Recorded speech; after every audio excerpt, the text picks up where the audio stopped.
Well, my research area focuses on social aspects of memory, broadly speaking. A lot of my research has focused on examining how autobiographical memories, collective memories, are shaped through the conversations people have with others.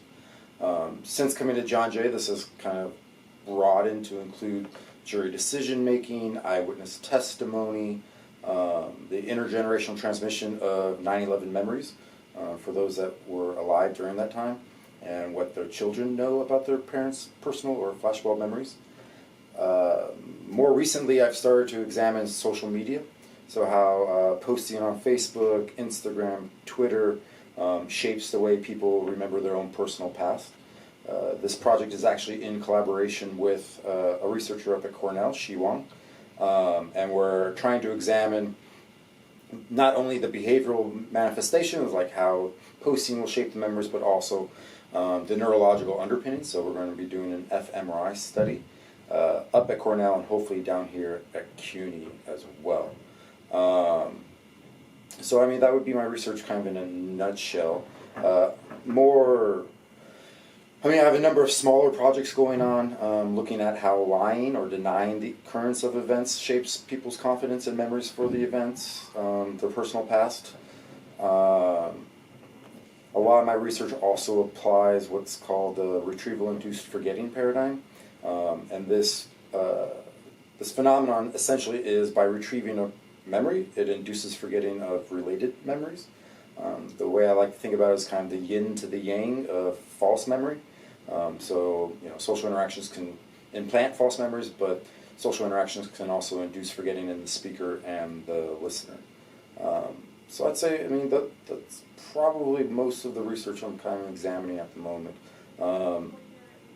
I am starting projects looking at media, not just social media, but also the way the news kind of conveys information and the impact of retraction. So if they make a mistake, does that impact the memory individuals have of that event, and or is the retraction successful in terms of kind of correcting what they may have originally learned or heard about in terms of the news event? That's pretty much my research in general.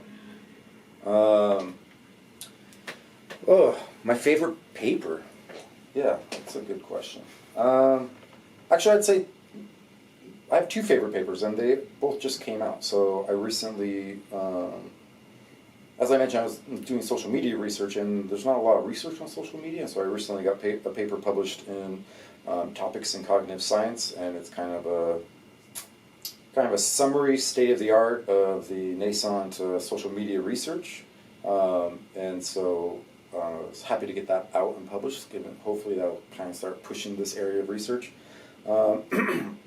And then I was also recently asked to write a paper on kind of the major development within my field over the last 30 years for applied cognitive psychology.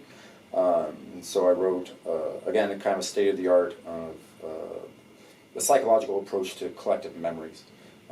And so a lot of the research looking at collective memories comes from a very sociological, historical perspective. In fact, such that if you look at some of the sociologists, they say psychologists have nothing to say about collective memories. For us to understand what collective memory is, say, for the U.S., is our monuments, our museums, and so forth, that it makes no sense to ask an individual what they know of, say, Abraham Lincoln, to kind of get a pulse on the collective memory of a nation.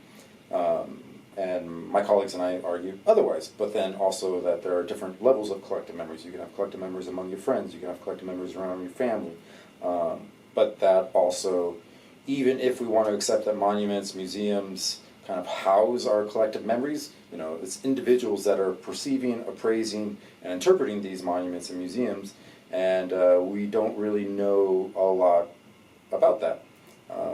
So for example, some monuments, some museums are better at forging collective memory, or people have better knowledge about some of these monuments. Why is that the case? What is it about these monuments that kind of become cognitively sticky for certain individuals versus others? And so there's a role for psychologists in this field, and my colleagues and I have tried to kind of fill that gap.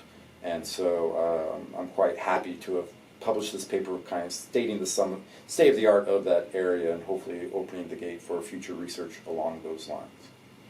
I'm currently not accepting thesis students just because I have a lot right now. But I'm always happy to have people join my lab if they're motivated, interested, generally a 3.5 GPA or higher. While my area of research does kind of expand lots of different areas, memory would be a good interest to have if you want to join the lab. But I'm happy to meet with students on a one-on-one basis and discuss the prospects of moving forward.